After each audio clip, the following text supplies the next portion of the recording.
نبی پاک صلی اللہ علیہ وسلم کا ارادہ نہیں تھا جنگ کا، حضور جنگ کے لیے نہیں نکلے تھے۔ قریش اس طرح کرتے تھے کہ مسلمانوں کے قافلے لوٹ لیتے تھے، لوٹ مار کرتے کرتے مدینے کی سرحد تک وہ آ جایا کرتے تھے۔ ایک قافلہ ابو سفیان لے کے جا رہے تھے تجارت کے لیے، تو اس میں سارے کافروں کا مال شامل تھا۔ ایک قافلہ جایا کرتا تھا، سارے اپنا اپنا مال شامل کر دیتے تھے۔ تو جو کہ یہ مسلمانوں کو ستاتے تھے، تو آج حضور علیہ السلام نے ارادہ کرم کیا کہ ان کے قافلے کو ہم نے بھی روکنا ہے، تاکہ ان کو اس بات کا احساس ہو کہ اس طرح نہیں کرنا چاہیے۔ اس قافلے کے لیے نبی پاک صلی اللہ تعالی علیہ وسلم نکلے، جنگ کا تو ارادہ نہیں تھا۔ 313 لوگ حضور کے ساتھ تھے، اور سواریوں کی تعداد اس طرح کی تھی کہ بعض اوقات ایک ایک سواری پر 3 لوگ سوار تھے، 2 آدمی سوار ہوتے تھے، تیسرا پیدل چلتا تھا۔ اور قربان جائیں، حضور علیہ السلام کی مساوات کا یہ عالم تھا کہ نبی پاک تھے، حضرت مولا علی تھے اور جناب زید تھے۔ 2 سوار ہوتے تھے، ایک پیدل چلتا تھا۔ جب 2 غلاموں کے سوار ہونے کی باری تھی، آقا کے پیدل چلنے کی باری تھی، تو حضرت علی نے اور جناب زید نے عرض کی، حضور آپ بیٹھ جائیں، ہم پیدل چلتے ہیں۔ حضور فرمانے لگے، نہ تمہارے اندر طاقت زیادہ ہے اور نہ تمہیں ثواب کی ضرورت زیادہ ہے۔ مجھے اللہ نے طاقت بھی زیادہ دی ہے اور میں ثواب سے بھی مستغنی نہیں ہوں، لہذا تم اگر پیدل چل سکتے ہو تو میں بھی پیدل چلوں گا میں بھی پیدل۔ یہ چیز مساوات پیدا کرتی۔ حضور اس طرح جا رہے تھے۔ ابو سفیان بڑے تیز آدمی تھے۔ جب پتہ چلا نا کہ مسلمان حملے کے ارادے سے آ رہے ہیں، تو ایک بندہ جلدی سے دوڑایا، مکے جا کے بتاؤ تم سب کا مال میرے پاس ہے۔ تو مسلمانوں نے حملہ کر دیا۔ خود اس طرح کیا کہ جس رستے سے وہ جا رہے تھے وہ رستہ بدل کے رستہ کوئی اور اختیار کر لیا۔ قافلہ بھی بچ کے نکل گیا۔ اہل عرب کا طریقہ تھا ایمرجنسی اعلان کرنے کا، ہمارے ہاں بھی طریقہ ہے، بریکنگ نیوز ہے نا جی، چور آ گیا۔ پھر وہ کئی دفعہ صحیح بھی آتا ہے تو لوگ یقین نہیں کرتے۔ ہر شے کی تو بریکنگ نیوز ہے، اور کھولیں تو بیچ میں سے کچھ بھی نہیں نکلتا، نیری نیوز بھی نہیں نکلتی، بریکنگ کیا نکلنی ہوتی۔ اس لیے میں کہتا ہوں کہ میڈیا کی ہر بات کو تسلیم نہ کر لیا کریں، سوشل میڈیا پہ چلنے والی ہر خبر کو نہ مان لیا کریں۔ یہاں تو اتنا عجیب حال ہے، ہمارے ایک بزرگ عالم دین ہے، بیچارے پچھلے دنوں وضاحت دے رہے تھے، خود بیٹھ کے کہہ رہے تھے وہ میں زندہ ہوں بھائی، کسی نے میڈیا پہ خبر دے دی کہ میں فوت ہو گیا ہوں۔ وہ کہہ رہے تھے مہربانی کرو مجھے سونے دو، سارا دن ٹیلی فون آتے ہیں اور لوگ مجھے ہی فون کر کے میری ہی تعزیت کا پوچھنے لگ جاتے ہیں۔ تو اس طرح نہ کریں، کیا صرف تھوڑا سا میڈیا چلانے کے لیے جھوٹ بولا جائے گا؟ بہرحال انہوں نے جو بندہ بھیجا تو بریکنگ نیوز کا وہاں بھی ایک طریقہ تھا۔ اونٹ کے کان ناک کاٹ دیتے تھے، اپنے کپڑے پھاڑ لیتے تھے۔ اب اونٹ بڑے زور سے چلاتا تھا، جب اس کا ناک کٹ جاتا تھا، اونٹ چلاتا تو لوگ گھروں سے نکل آتے۔ اب وہ جو بندہ ابو سفیان نے بھیجا تھا، اس نے جا کے اپنے اونٹ کے ناک کان کاٹ دیے۔ لوگ دوڑے، باہر نکلے، پوچھا کیا ہوا، تو اس نے کہا نکلو تمہارا تو مال سارا لوٹنے لگے مسلمان۔ وہ ابو سفیان بچ کے نکل گئے تھے، انہوں نے پیغام بھی دیا کہ میں بچ کے آ گیا ہوں، اب آنے کی ضرورت نہیں۔ لیکن انسان کو جو چیز سب سے زیادہ پستی میں لے جاتی ہے وہ اس کا تکبر ہوتا ہے۔ تو مینوں جاندا ہی نہیں، تجھے میرا پتہ ہی نہیں، کہ لے ڈوبتی ہے چیز لوگوں۔ انہیں بھی لے ڈوبی، انہوں نے کہا جی اب نہیں واپس جانا، اب چلو۔ 1000 کا لشکر، گانے بجانے والی عورتیں ساتھ، شراب کے مٹکے ساتھ، 10 اونٹ روز ذبح ہو رہے ہیں، سردار دعوتیں پکا رہے ہیں، گوشت بھونا جا رہا ہے۔ بدر میں پہنچ گئے، مسلمان بھی 313 پہنچ گئے۔ یہ ساری رات شرابیں پیتے، وہ ساری رات سجدے کرتے، یہ ناچ گانے سرور کی محفلیں سجتی اور وہ رسول پاک کی تقریر سنتے، حضور کے خطبات سے فیض یاب ہوتے۔ عمیر بن وہب کو بھیجا ابو جہل نے کہا پتہ کر کے آؤ بندے کتنے۔ اس نے جا کے کہا کہ 312 313 310 اتنے۔ کہنے لگا جنگ کیا کرنی ہے، ان کو سویرے اونٹوں کی پشتوں پہ باندھ کے لے جائیں گے، مکے جا کے دیکھیں گے کیا کرنا ہے۔ یہ تکبر ہے نا۔ تو عمیر بن وہب کہنے لگا ہیں 312 ہیں 313، میرے اندازے میں 310، لیکن ایک کا بھی واپس جانے کا ارادہ کوئی نہیں۔ میں نے جس کو بھی دیکھا ہے شہادت کی دعا مانگتے دیکھا ہے، ارادہ بڑا پکا لے کے آئے، شہادت ہے مطلوب و مقصود مومن، نہ مال غنیمت نہ کشور کشائی۔ نبی پاک صلی اللہ علیہ وسلم نے جب دیکھا نا کہ وہ تو جنگ کے لیے آن پہنچے ہیں اور ارادہ تو قافلے کا تھا، تو حضور نے صحابہ سے مشورہ کیا۔ نبی پاک علیہ الصلوۃ والسلام نے ہمیں بتایا ہے کہ چیزیں مسلط نہ کرو۔ ہم نہ اپنا مسلط کرتے ہیں، یعنی تراویح پڑھنے والا بندہ دوسروں کو بڑا گھورتا ہے کہ تو کیوں نہیں پڑھتا، بھئی تو پڑھ رہا ہے نا تو اللہ سے دعا کر یہ بھی پڑھے، لیکن اپنا مسلط نہ کر، دعوت دے، تبلیغ کر۔ نفل پڑھنے والا سب کو گناہ گار ہی سمجھنے لگ جاتا ہے، عصر کی پہلی 4 سنتے تو کیوں نہیں پڑھتا، تو کیوں؟ بھئی آپ مسلط کریں گے، آپ رائے دیں، اور رائے دے کے سائڈ پہ ہو گئے۔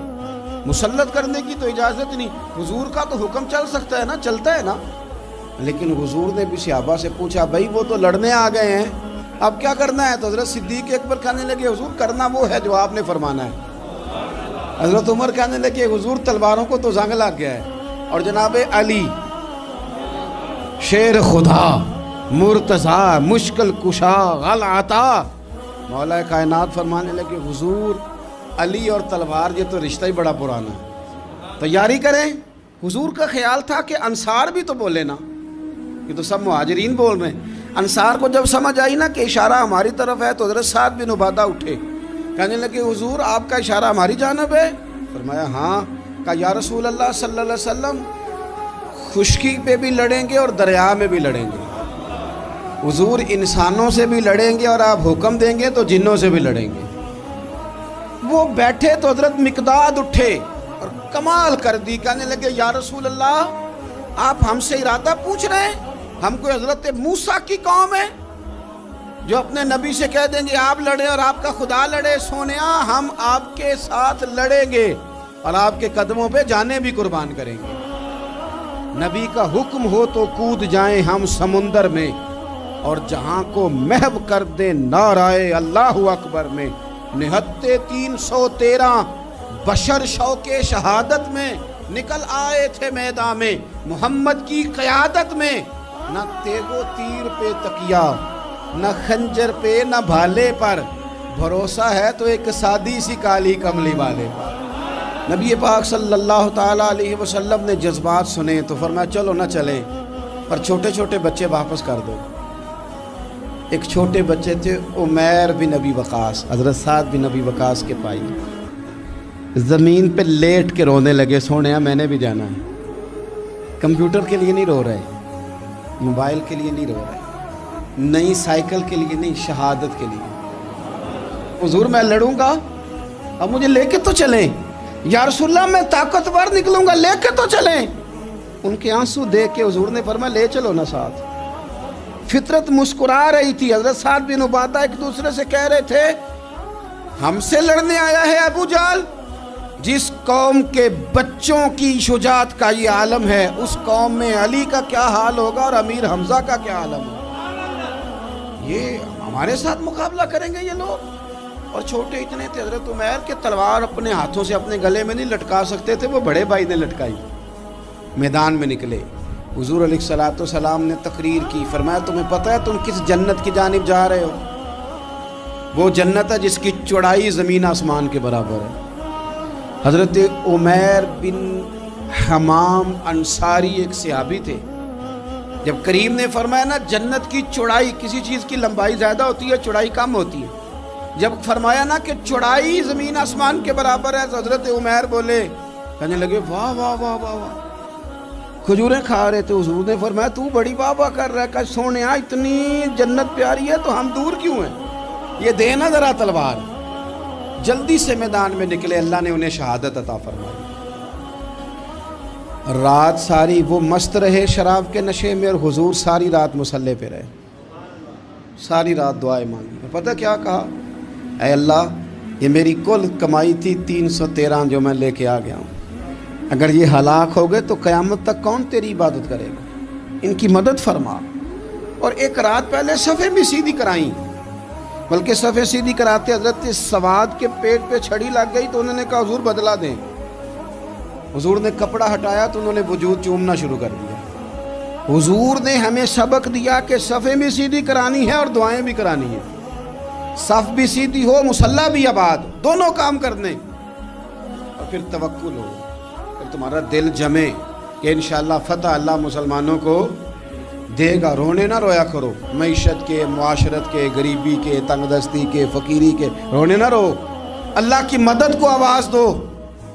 ہم نے وہ لوگ بھی دیکھے ہیں بیچارے جو نہ اسلامی معیشت پہ بات کرتے ہیں, نہ معاشرت پہ, نہ اخلاقیات پہ, اور جب بھی بات کریں گے کہیں گے حضور کو تو علم ہی کوئی نہیں تھا, قاری کچھ نہیں سکتے, مجبور محض تھے معاذ اللہ. یہ تقریریں کریں گے. یہ مسلم شریف کی حدیث ہے, کوئی اختلاف والی بات نہیں, پر بعض اوقات نا دل کو تکلیف ہوتی ہے کہ یار اس طرح کی باتیں کیوں کرتے ہو. یہ مسلم ہے. حضرت انس بن مالک فرماتے ہیں ایک رات پہلے حضور نے چھڑی پکڑی اور میدان بدر میں جا کے فرمایا, لکیر کھینچ کے فرمایا یہاں ابو جہل مرے گا, یہاں عتبہ مرے گا, یہاں شیبہ, یہاں ولید مرے گا. حضور نے لکیریں کھینچی.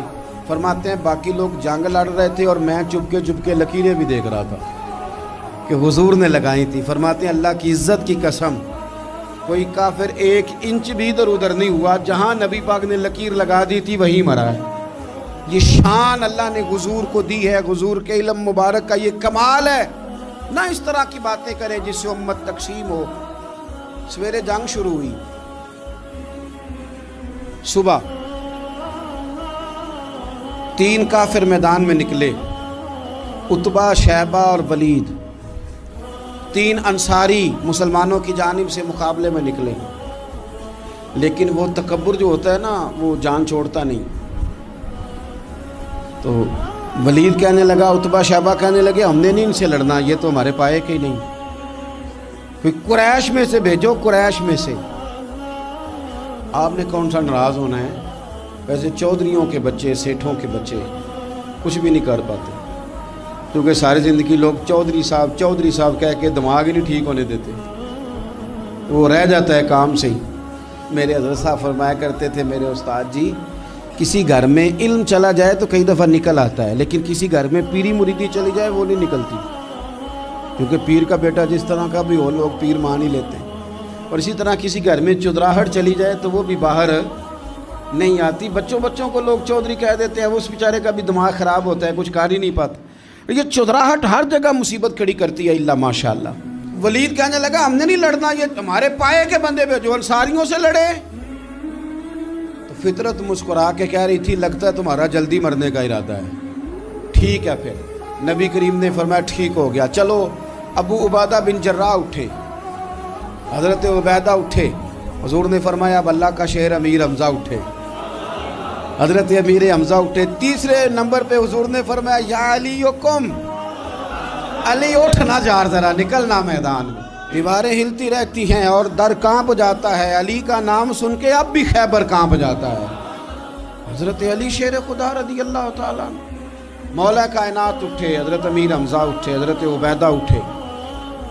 عتبہ کے مقابلے میں گئے, حضرت امیر حمزہ قتل کیا اپنے دشمن کو.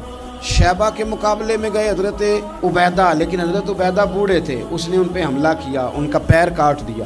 حضرت علی نکلے ولید کے مقابلے میں, 2 ہی ضربیں لگائیں, ولید کا سر کاٹ کے حضرت عبیدہ کی مدد کو بھی پہنچ گئے حضرت علی, اس کو بھی قتل کیا. پھر حضرت عبیدہ کو اپنے کندھوں پہ اٹھایا, نبی پاک کی بارگاہ میں لائے.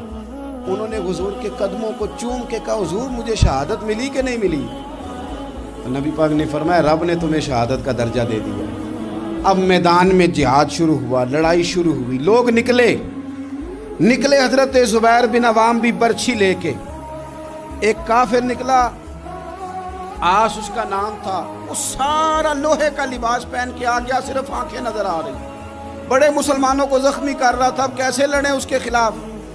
تو حضرت زبیر بن عوام کے ہاتھ میں برچھی تھی, بس آنکھیں نظر, اتنی زور سے اللہ اکبر کہہ کے برچھی ماری نا کہ اس کا آپ نے گلا ہی کاٹ کے رکھ دیا. ہر چیز اس کے دماغ سے باہر نکل آئی, زمین پہ تڑپا. وہ برچھی اتنی پسند آئی نبی پاک کو. حضور کو صرف تسبیح پسند نہیں آتی, برچھی بھی پسند آتی. حضور کو صرف تلاوت والا مومن نہیں, جہاد والا بھی پسند آتا ہے. اصل پتہ مسئلہ کیا ہے کہ مسلمان نا ایک چیز دیتے ہیں پھر اسی کا شکار اور دوسری کو چھوڑ دیتے ہیں. دین ہمہ پہلو ہے, آپ سجدے کی بات بھی کریں, جہاد کی بھی کریں, دونوں دین ہیں. اور یہ یاد رکھیں کہ اسی سے مسلمان مضبوط ہوتا ہے. حضور کو برچھی اتنی پسند آئی کہ آپ کو بخاری میں ملے گا, نبی پاک نے برچھی لے کے بطور یادگار کے اپنے پاس رکھ لی. پھر وہ برچی حضرت صدیق اکبر کے پاس رہی، پھر وہ برچی حضرت عمر کے پاس رہی، پھر حضرت عثمان کے پاس رہی، پھر مولا علی کے پاس رہی۔ میں ان لوگوں کو کیا کہوں جنہوں نے مکے مدینے میں نبی پاک کی یادیں مٹا دی۔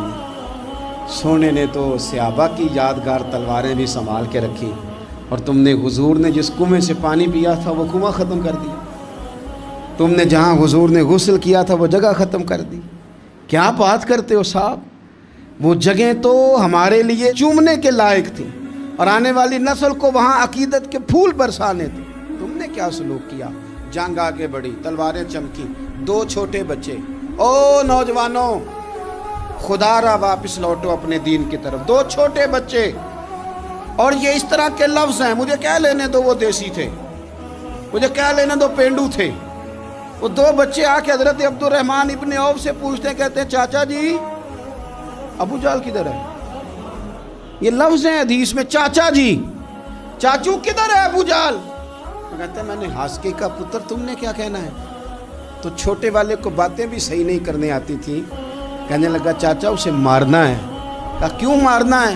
کہا اس لیے کہ ہم نے سنا ہے وہ ہمارے نبی کو برا کہتا ہے معاذ اللہ۔ کہا تم اگر نام مار سکے تو چھوٹا کہہ رہا ہے، کہتا نام مار سکے تو مریں گے تو صحیح نا حضور کے نام پہ۔ حفیظ جلندری کہتے ہیں وہ کہہ رہا تھا مریں گے یا ماریں گے اس ناری کو، سنا ہے گالیاں دیتا ہے وہ محبوب باری کو، معاذ اللہ حضور کو برا کہتا ہے۔ میدان میں آئے دونوں، زور زور سے تلواریں ماری، گھوڑے سے گرا لیا ابو جہل کو۔ حضرت معاذ جو تھے بڑے والے، ان کا بازو کٹ گیا، تھوڑا سا گوشت سا لٹک رہا تھا۔ یہ نرم و نازک بچے ہمارے، یہ میدانوں میں کام کریں گے؟ جن کو تھکاوٹ ہوتی ہے، جو پیناڈال کی گولی کھا کے سوتے ہیں رات کو، بازو لٹک رہا تھا۔ حضرت معاذ نے اس پر اپنا پیر رکھا، جھٹکا دے کے اتار دیا۔ حضرت عبداللہ ابن مسعود کو کہا، انہوں نے گردن کاٹ دی ابو جہل کی۔ دونوں تلواریں لے کے حضور کے پاس گئے۔ چھوٹا کہتا ہے حضور میں نے مارا ہے، بڑا کہتا ہے حضور میں نے مارا۔ کہتا ہے نہیں تو پیچھے تھا، میں نے مارا ہے۔ وہ کہتے نہیں تو بعد میں آیا تھا، میں نے مارا ہے۔ فرمایا تلواریں دکھاؤ نا۔ جب تلواریں دکھائیں تو حضور فرمانے لگے تم دونوں نہیں مارا ہے، برابر کا ثواب ہے۔ جس کا بازو کٹا تھا کریم رسول نے فرمایا ادھر لا نا بازو، وہ بازو لائے، حضور نے اسی جگہ رکھ کے نا دوبارہ لعاب دہن لگایا۔ حضرت معاذ حضرت عثمان غنی کے زمانے تک موجود رہے۔ فرماتے ہیں کٹنے سے پہلے طاقت کم تھی، جب حضور نے جوڑا ہے تو طاقت پہلے سے زیادہ ہو گئی ہے، پہلے سے زیادہ ہو گئی ہے طاقت۔ کہتے ہیں کہ نبی پاک سید عالم صلی اللہ علیہ وسلم کی خدمت میں حضرت عکاش آئے، کہنے لگے سونیا میرے جذبات کنٹرول میں نہیں آ رہے، میں ان بے ایمانوں کے گلے کاٹوں گا، پر میرے پاس تلوار ہی کوئی نہیں، کوئی تلوار ہو تو ماروں نا۔ ایک درخت کی جڑ تھی، ٹہنی تھی، حضور نے یوں کر کے کھینچی، فرمایا یہ لینا تلوار۔ کہتے ہیں وہ حضور کے ہاتھوں میں ٹہنی تھی، میرے ہاتھوں میں آتی گئی اور تلوار بنتی گئی۔ پھر اس سے کافر کاٹے حضور کے معجزات۔ 5000 فرشتہ بھیجا اللہ نے جنگ بدر میں۔ کتنے؟ یہ میں نے بات اس لیے بیان کی ہے کہ اقبال نے ایک مشورہ دیا، کہتے ہیں تو فضائے بدر تو پیدا کر، فرشتے تیری نصرت کو اتر سکتے ہیں گردوں سے، کتار اندر کتار اب بھی۔ اقبال کیوں ایسا کہہ رہا ہے؟ تو اقبال کہتے ہیں اس لیے کہ آج بھی ہو اگر ابراہیم کا ایمان پیدا تو آگ کر سکتی ہے انداز گلستاں پیدا۔ 5000 فرشتہ آیا۔ مجھے تو لگتا ہے فرشتوں نے بھی دعا کی تھی کہ یا اللہ ہم تیرے نبی کی قیادت میں لڑنا چاہتے ہیں۔ فرشتے آئے، سپر پاور تھی روما، بڑی طاقتور سمجھتی تھی، ایران، روم، یہ کیسر و کسرا، بڑی طاقتیں تھیں۔ عرب کے لوگ تو بوریا نشین تھے، صحراؤں میں نکل کے انہوں نے الٹ پلٹ کے نہیں رکھ دی سارا کچھ۔ علامہ اقبال سے کسی نے پوچھا تھا کہ مسلمان دوبارہ سے کبھی میدانوں میں آئیں گے؟ تو اقبال کہنے لگے ہاں ہاں ضرور آئیں گے، آئیں گے، یہ نکلیں گے۔ کیا کس طرح؟ کہنے لگے میں نے فرشتوں سے سنا ہے، نکل کے صحرا سے جس نے روما کی سلطنت کو الٹ دیا تھا، نکل کے صحرا سے۔ قدسی کہتے ہیں فرشتوں کو، اقبال کہتے ہیں رات وہ باتیں کر رہے تھے، میں نے سنا ہے کہ نکل کے صحرا سے جس نے روما کی سلطنت کو الٹ دیا تھا، سنا ہے میں نے یہ قدسیوں سے کہ وہ شیر پھر ہوشیار ہوگا، وہ جاگے گا، وہ بیدار ہوگا۔ یہ قدسیوں سے سنا ہے میں نے، وہ آئے گا میدانوں میں۔